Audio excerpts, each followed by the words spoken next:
first thing we're going to go over is your three main concepts of self-defense. Now, these three main concepts are what you want to learn and implement into your daily life. Your first concept, which is the most important, is trusting your intuition. So that intuition is that inner voice that tells you if something is wrong. Okay?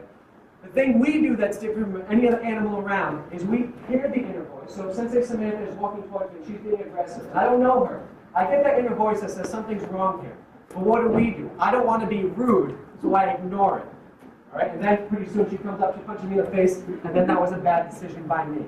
So what I want you to do is I want you to understand that that intuition is working for you before an altercation, during an altercation, and then even after an altercation.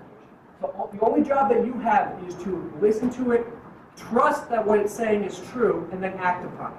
So if we take that scenario again, since this scenario comes at me, now I see she's walking at me very violently, all right? All I have to do is she's walking a little bit slower. If she walks towards me this way, I just go this way, all right? That is self-defense. Self-defense is nothing else but getting yourself out of the situation. I do not need you to do, since the Samantha comes up, I don't need you to do like 8,000 moves, grab and go like this, and go like that. Self-defense like that is actually much better than me having to hit anybody. We don't ever want you to get into physical altercation. And the way you do that is by listening, trusting, and then acting upon that inner voice of that intuition. Okay? That was good.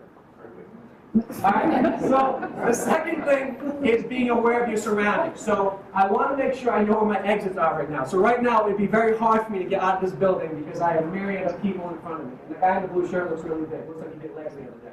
All right? So I know that right now I'm at a disadvantage. I want to make sure I'm aware of my surroundings and I know my exits. That also means I want to be aware of who's around me. So I know I have Sensei Samantha to my left.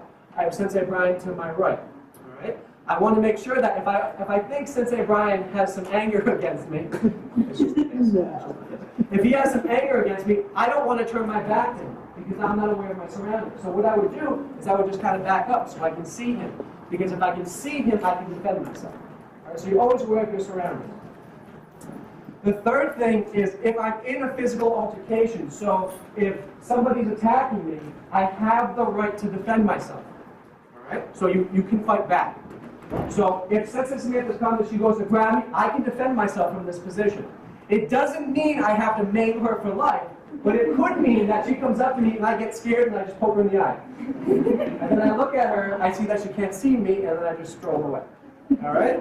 So your three main concepts of self-defense are trusting your intuition, being aware of your surroundings, and then finally, if you have to physically fight back. And I'm here to tell you now that self-defense doesn't have to be hard if you just do simple moves and then run away.